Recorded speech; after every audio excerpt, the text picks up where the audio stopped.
జిల్లాకి కన్నూరుకి మధ్య వ్యక్తిగతంగా వేయడం ఉన్నది. కన్నూరు దారినని అందరూ పొగుతుంటే అర్జునుడు భరించలేక పోయేవారు. అర్జునుడు ఒకరోజు కృష్ణుడి దగ్గరికి వెళ్ళి నేను కూడా ధ్యానాలు చేశాను, అవసరమైతే కన్ను కన్నా ఇంకా ఎక్కువ చేస్తాను, అయినా కానీ నా ఎవ్వరు గుర్తించలేరు, అందరూ కన్నుని దానినే పొగుడుతున్నారు, దీని వెనకున్న కారణం ఏమిటి అని అడుగుతా. ఈ సమస్యకి పరిష్కారాన్ని కృష్ణుడు ఏ విధంగా చెప్తారో ఇప్పుడు మా స్నేహితులు ప్రదర్శించే నాటికలో చూద్దామా.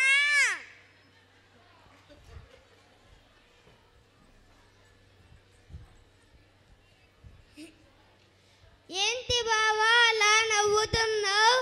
నా సమస్యగానే ఉంది, దీనికి పరిష్కారం లేదా? చెప్తాను అర్జున, మన ఇద్దరం అలా సరదాగా విహారానికి వెళ్దామా?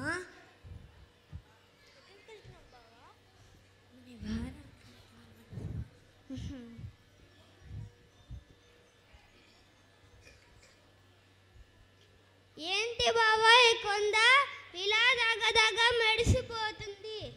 ఇది బంగారు కొండ అర్జున, అందుకే అలా దగదగా మెరుస్తుంది. నువ్వు కన్నుడి కన్నా గొప్పవాడి కావాలనుకుంటున్నావు కదా అర్జున, అందుకే ఆ బంగారు కొండను దానం చెయ్యి, అప్పుడైనా నీకు కన్నుడి కన్నా మంచి పేరు వస్తుందేమో. అలాగే కృష్ణ.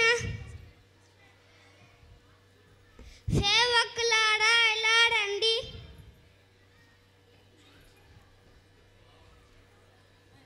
చుట్టుపక్కల ఉన్న గ్రామ ప్రజలందరికీ బంగారం దానంగా తీసుకోమని దండన వేయించండి.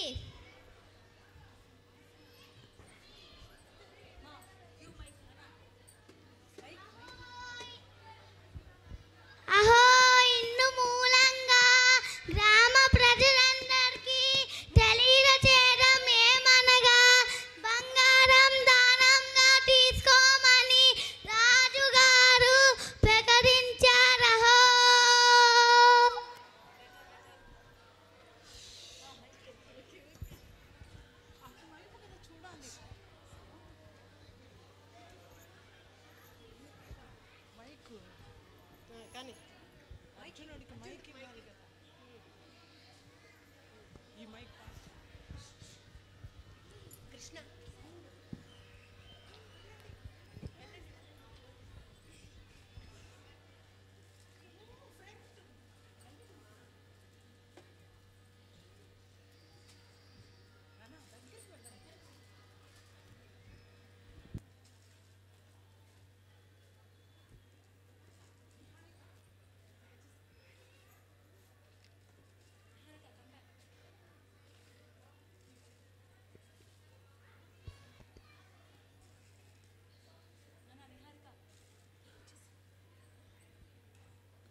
కృష్ణ, ఈ బంగారు కొండను ఎంతమందికి పంచిపెట్టినా తరగడం లేదు.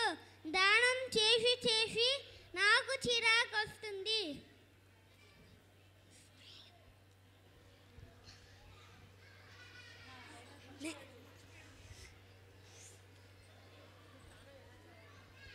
నీకు దానం ఎలా చేయాలో చెబుతానుండు అర్జున. సేవకులారా కన్నుని పిలిపించండి.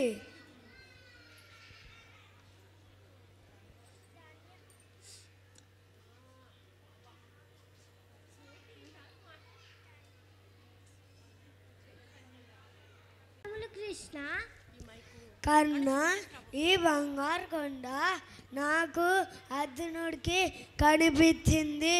నీవు దీనిని ఎవరికైనా దానం చేస్తే బాగుంటుంది. సరే కృష్ణ.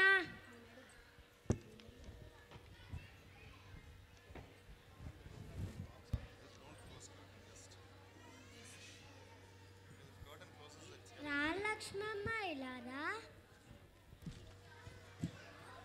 చిట్టం ప్రభు,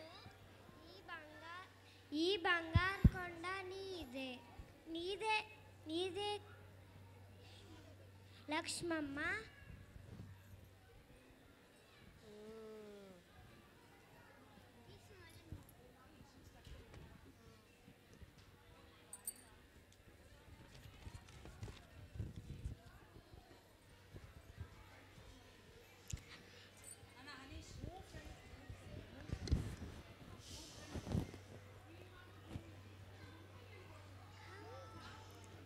అర్జున, నీకు మనసులో బంగారంపై ఆశ ఉంది.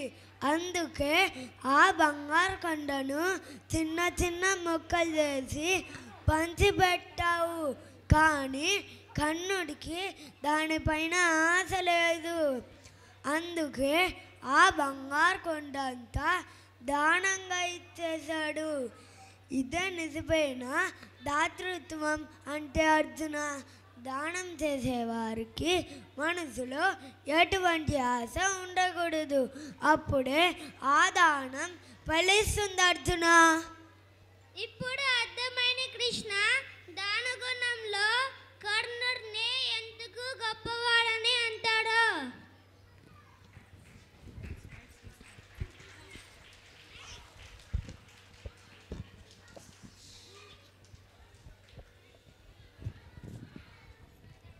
మా స్నేహితులు ప్రదర్శించే నాటికలో అగ్ని దాటుతాం. కృష్ణ అర్జునుడికి ఏ విధంగా బోధ చేశారో అలాగే